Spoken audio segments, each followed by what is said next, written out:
Hello and welcome to episode 144 of Learn, Do, Become Radio. I'm April Perry, and today we're talking about your multiple choice perfect day. Now, I've talked a little bit about this concept in past podcasts, but I want to go a little bit more in depth and make sure we have an official episode about this concept because it has been a game changer. And I have a written version and associated links at learndobecome.com/episode 144. Okay, so let me take you back to before I learned about the multiple choice perfect day and what inspired this whole thing to come to pass. I was truly beyond frustrated. Eric and I were trying to raise our young children and build our business and serve in our community and do all the things while also keeping ourselves healthy and our marriage strong. And I felt like I was falling behind every single day. But this concept of a multiple choice perfect day, it has completely changed that and enabled me to wake up excited and go to bed content. That's a phrase I use often here at Learn, Do, Become. And I hope that these ideas serve and lift you today. Now, during that period of time I described, when Eric and I were trying to do everything and take care of all these little children, I would essentially map out the perfect week and the perfect daily schedules, and then I would watch it fall apart as the week progressed. It didn't really feel like I was asking for that much, and I went through and identified what it was typically that was on my list for the day. And usually it went something like this. Started out with quiet time with God, exercise, shower, breakfast, project work, time teaching and supporting our children, lunch, naps, home organization, errands, dinner prep, reading, service, fun family time, quality time with Eric, bedtime routine with the children, my evening routine, and downtime. Okay, so it's kind of this long list, right? But then I would find myself at 5 p.m., still in my exercise clothes, never actually having exercised or showered, and I felt like I was crashing and burning every day because something was wrong with me. Now, sometimes I could go 2 to 3 days in a row, getting most of the things on my list accomplished. But if someone got sick or a neighbor needed help or I felt grumpy or visitors dropped by or maybe we had a glitch in our website, it felt like everything was ruined. So I want to just pause for a moment. Can you picture yourself in this situation? Do you ever find yourself in this situation? Whether you're going to an office full time or you're working from home or you kind of have a flexible schedule, do you ever feel like by the end of the day, you're just kind of scattered? And even if you made a plan, it didn't happen. If you live in an environment where you are around other people, sometimes I call it an interruption-rich environment, that might feel really, really common. And maybe you're just nodding your head and you're thinking, April, this is my life every day. Okay, so we're going to dive into the fun part. So one day I was explaining my angst to Eric, telling him how I'm failing and I can't get anything done. My day is crazy. And he brought up the idea of a multiple choice perfect day. Now, I wrote this down as well as I could remember it. But so here's what I wrote. April, what if you could pick and choose from your full list each day and work according to your energy and circumstances, and then call each day perfect? Some days you'll take a shower, some days you won't. Some days you'll get a ton of project work done. Some days you'll spend more time with the family. Some days you'll focus on errands. Some days you'll spend more time at home. But as you make those choices each day, you'll do so deliberately, and you can go to bed at night knowing you didn't have to do everything, but the day was still perfect. It's your perfect day. Your multiple choice perfect day. I remember when he shared that idea, it was like a light bulb went on because I'd never thought about it that way, but it made so much sense. When our first child, Aaliyah, was 9 months old, I took her to the pediatrician and admitted I was worried about her eating habits. Some days she ate all her baby food, and some days she literally just wanted Cheerios. And I couldn't force her to eat, and I was worried that she wasn't getting the nutrition that she needed. You know, like first-time parent, trying my best. And our pediatrician said, I don't really worry about what your baby eats in one day. I prefer to look at the whole week and then, see how things are doing. Generally, babies will eat more on some days and less on others, but as long as they're eating a balanced diet over the course of a full week, they're usually okay. Now, what's so fun is that I can apply the same principles to my life and my schedule, and it has brought so much relief. So now that I've kind of described what the multiple choice perfect day is, I want to dive into a few reasons why I believe this matters so much. So I have 4 reasons I'm going to outline, and I'm sure you're going to think of more, but maybe this will spark some ideas for you. First, it provides space for humanness. I talk about humanness a lot on this podcast because I think this is something that we're not talking about enough. And so let's just talk about it some more. Okay. Maybe you are uniquely consistent in your energy and motivation, but mine ebbs and flows throughout each week and month. So sometimes I feel creative and happy. Sometimes I'm concerned about a loved one and I feel more introspective and perhaps a bit more tired. I also live with other humans who also have different moods and energy levels. So my tasks and schedule might fluctuate to accommodate their needs. If we've just had a full holiday weekend, I might crave time for quiet and reading. If I've just had a call with an optimistic friend, I might feel more ready to dive into work. And you've probably experienced this too. When we allow for fluctuations in health, energy, circumstances, moods, etc., it takes off so much pressure. Just a quick personal example. Yesterday, Aaliyah came to visit and she was going to help me record. And so we had this video day planned. Well, I didn't wake up feeling great. I didn't sleep super well. I was really frustrated. I went on a frustrated walk, got out of the house. I wasn't in the mood to record. I didn't want to get in front of a camera. I just felt like, you know what? I have a lot of things on my mind and I need to set some firmer boundaries in my life, and I'm not recording today. I didn't want to. So we didn't.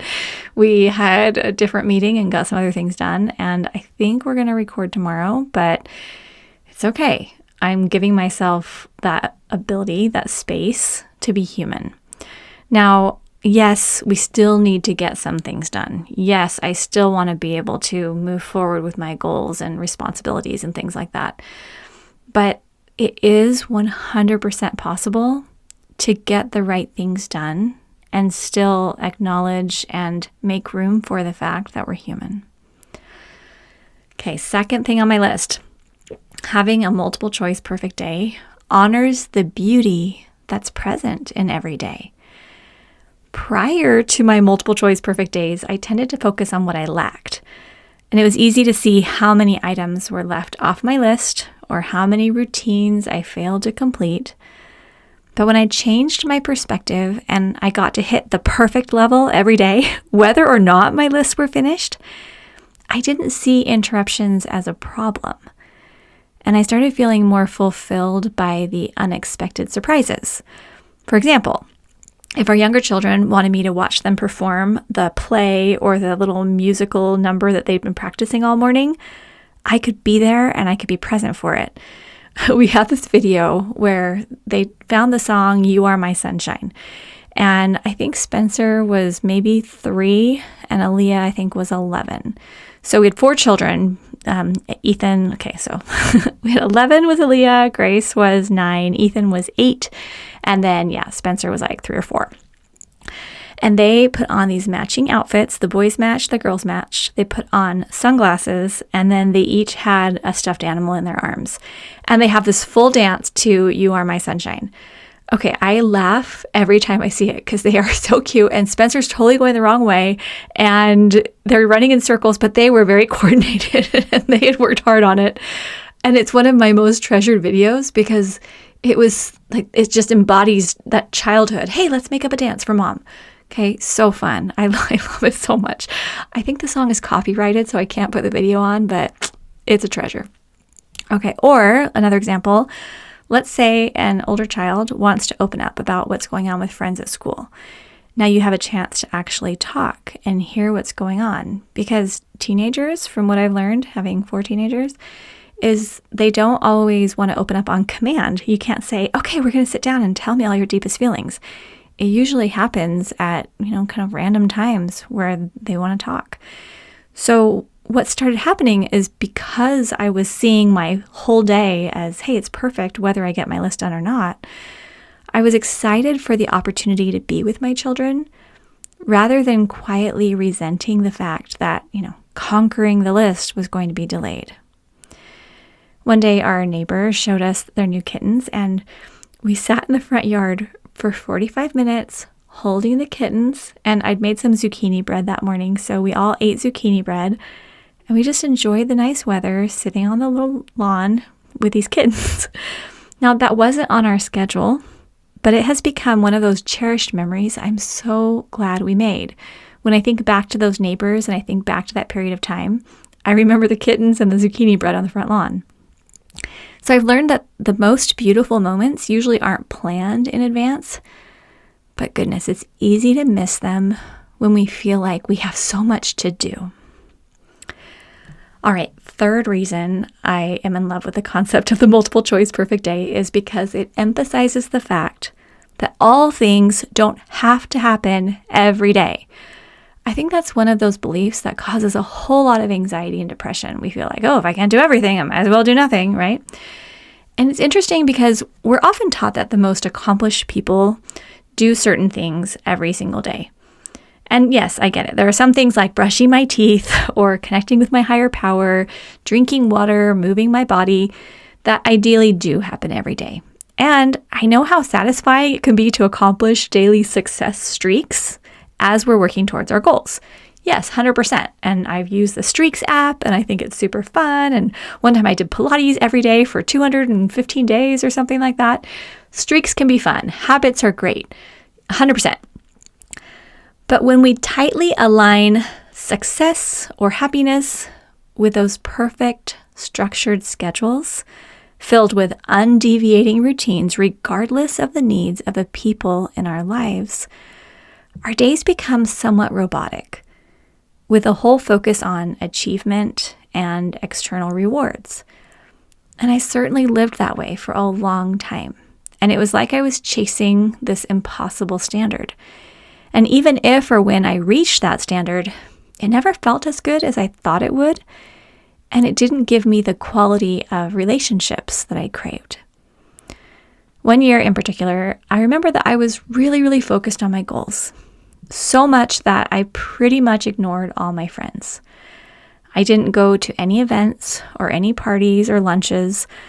I didn't call anyone on their birthdays. I didn't even check in to see how my friends were doing. Now, when my birthday came along that year, I remember feeling really empty. No one called or dropped by. And sure, I'd gotten lots of check marks that year, but I didn't have anyone to do life with. And it's not that I need a lot of birthday presents or anything like that. It was just interesting to see that when I didn't invest in others, they didn't feel much of a connection to me either. So yes, great habits make a tremendous difference in our lives. But if we break a streak or don't get to every little thing on our list every day, because instead we're choosing to prioritize relationships and give ourselves a break when we need it, that doesn't make us unsuccessful. I think it shows we are wise with our time and energy. All right, reason number 4 for the multiple choice perfect day is that it takes the rush out of life. I read a book recently that explained how important it is for us to tackle every day with urgency.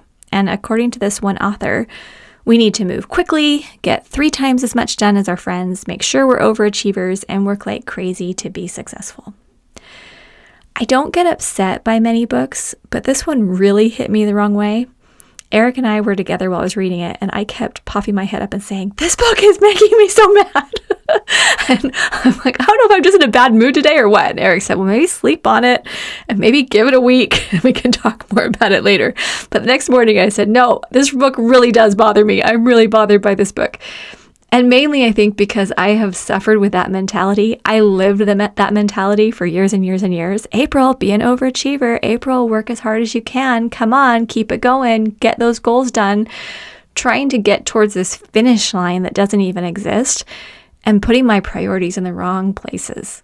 And so I know the suffering that comes from that, and I'm just trying to save you from that because it wasn't good. So the thing is, maybe I did misunderstand what the author was trying to say. Maybe I only paid attention to those parts, and maybe I totally missed the boat. So I'm not going to say who it was or what the book was, because maybe I was just in a bad mood, or I was, being too critical.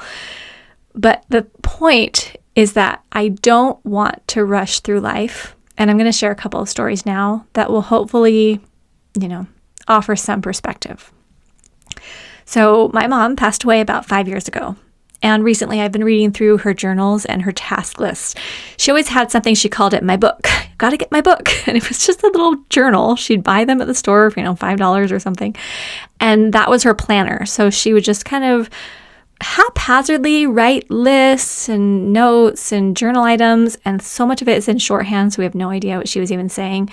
But she just used this little book/journal, and it's just this compilation of everything on her mind. Everything, okay? So I'm going through these, and whenever I come across something that I think my siblings would want to see, I take a little photo of the page, and then I'll either send it to them individually if it's just about them, or I'll send them in our group text with my siblings so everyone can see. And we have a pretty big family, so I got a lot of siblings. So, for example, she noted that she was late picking my little brother up from high school. And then she wrote down, but he was so sweet and patient and didn't get angry. And I was like, oh, that's really cute. She was running late and he was just so kind. So I took a picture of that and said, hey, Mom wrote this down about you. Okay.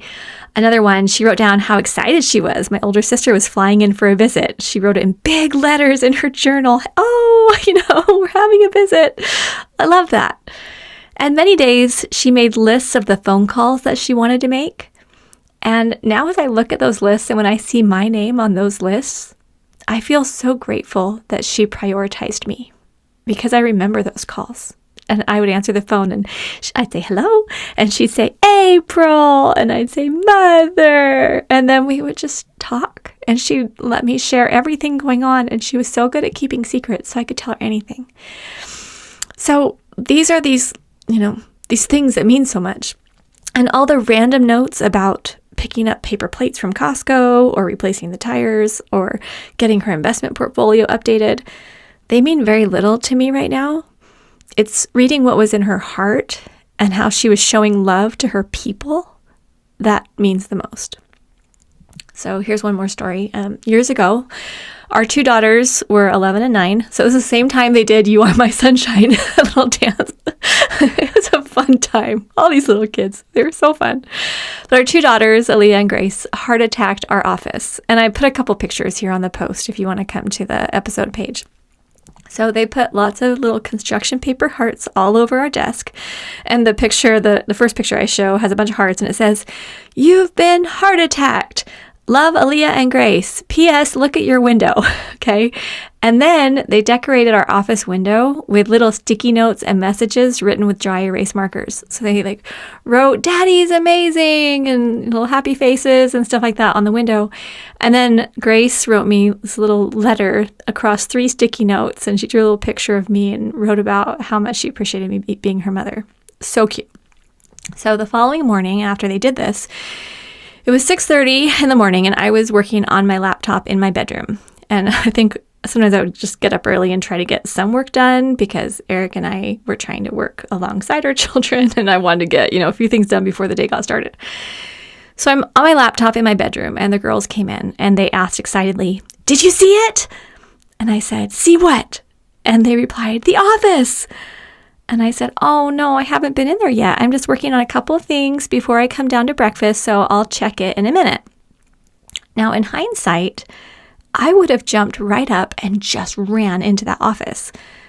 But I just wanted to finish one more thing, and now I can't even remember what it was. So they waited by me patiently, and then we did go into the office together, and I oohed and awed over all the darling love notes they wrote.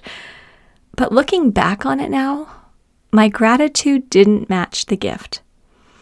That morning, Aaliyah had even said she had a dream that I walked into the office and I saw their handiwork and I got so excited. But the thing is, I was so preoccupied with my list of things to do that I kind of missed it. Now, it's been more than a decade since that experience, and fortunately, I've learned from it, and I think I was generally able to make up for it over the years. But if I could go back with the wisdom and perspective I've gained since then, because now the girls are gone. I mean, Aaliyah still comes and she works with us, but Grace is on her humanitarian mission, and Ethan's out on his own and working and things like that, and Spencer's our only one home. He's now 14, but I don't have them here anymore. But if I could have gone back, or could go back now, I would have slowed myself down in the getting things done department and focused more on the precious human connections. The thing is, I know we all want inner peace, and we want to know we're not missing something that everyone else is seeing.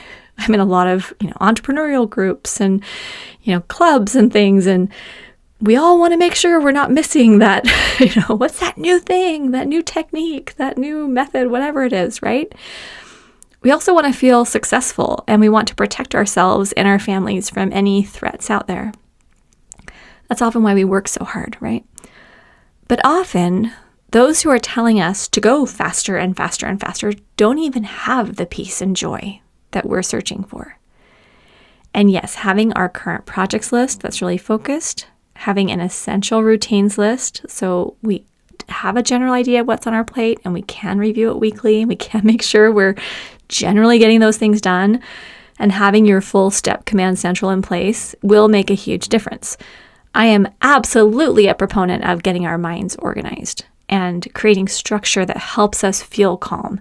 Because you can't just say, oh, forget your to-do list, just enjoy people. Like, that doesn't work. Your brain needs to know your bills are paid and they're not going to shut off your electricity or your water, or that you're going to completely, miss out on something critical to your health and safety of your family. Like, your brain needs to know that.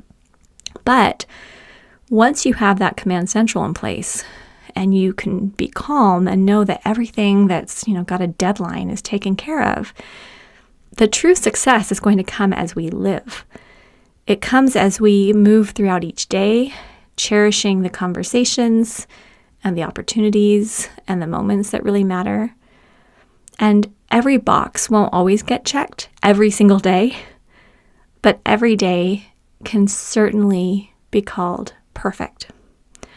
I was even laughing because as I was putting this together and preparing to record, I was sitting on the couch and Eric came over and sat down by me and just wanted to talk for a little bit. And part of me wanted to be like, hey, Eric, I'm working on something. I can't talk to you right now. I've got to work on this article about enjoying people. So anyway, I will say I paused and kind of saved my work, kind of shut my computer a little bit, and then sat and talked with him. And then said, yeah, I'm going to finish this up and we can spend more time together later. But I didn't push him away, because now one of the things I do is whenever Eric comes to talk to me, or our children come and talk to me, or I get a text or something, and I'm not open 100% of the day to always be interrupted, because sometimes you do need focus time. But as I'm kind of flexible with it, whenever someone does want to talk to me, I just imagine, what if this was the last time I got to talk to this person? How would I feel if with the way I'm treating them right now, would I feel good about this being our last interaction? And just having that little question in my mind, I don't think of it as a morbid thing. I think of it like, am I in this moment and am I present with this person? And does this person know how much I love them? So anyway, just something to think about. Okay, our Learn to Become invitation. This is what I want you to do. I want you to actually write out your definition of a perfect day, and it might be subconscious, but I'm pretty sure you have this little internal list of if I'm going to have a perfect day, here's what it looks like. Okay, so write that down, and so you kind of have a general idea of what it is you're shooting for, and then make sure it does kind of include all those routines that will help you accomplish what needs to be done, so you feel good about your life overall. But then I want you to practice living with the multiple choice perfect day perspective if you haven't already, and let us know how it goes. What changes for you? What do you notice? Or if you've already been doing that, come share and let us know, okay, what works for you? Do you have any other tips or tricks or lessons you've learned?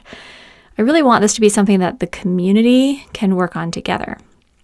And then I have some related links here on the show notes page.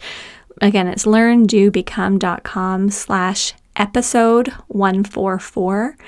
And I have 3 links, okay? So one is for our STEP program. Are you a stepper? Do you have your Command Central built?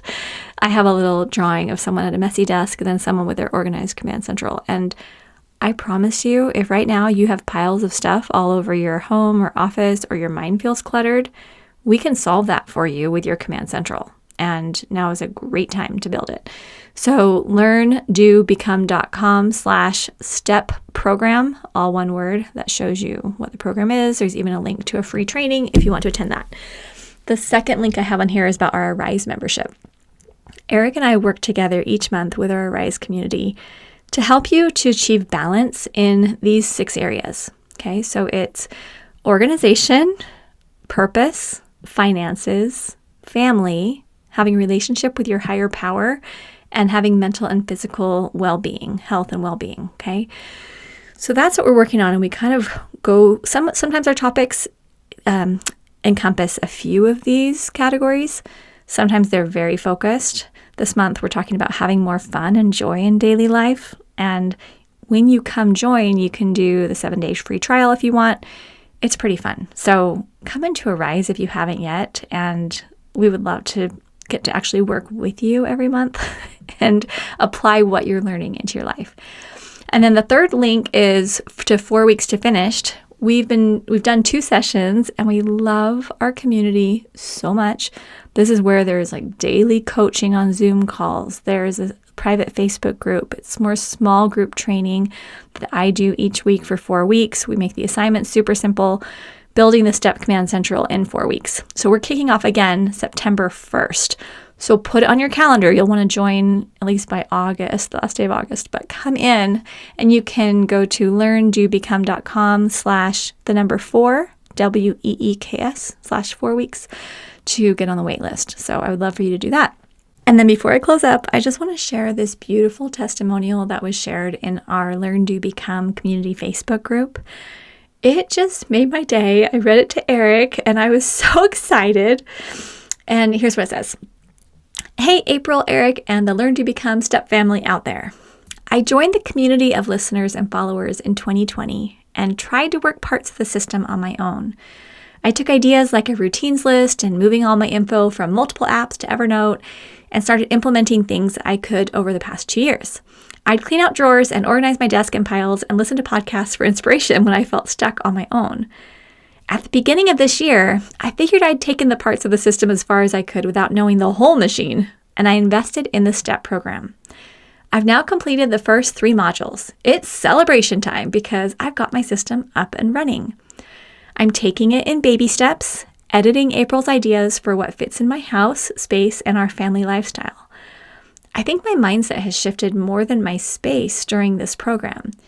Because I know the components of the system, it's becoming easier when I think of something to know where to find it in my paper/digital files, or know where to put a piece of information so it's accessible when I get to that project later.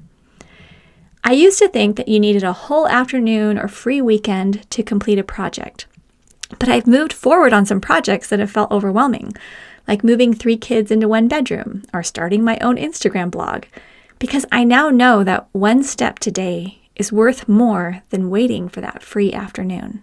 Okay, love that part so much.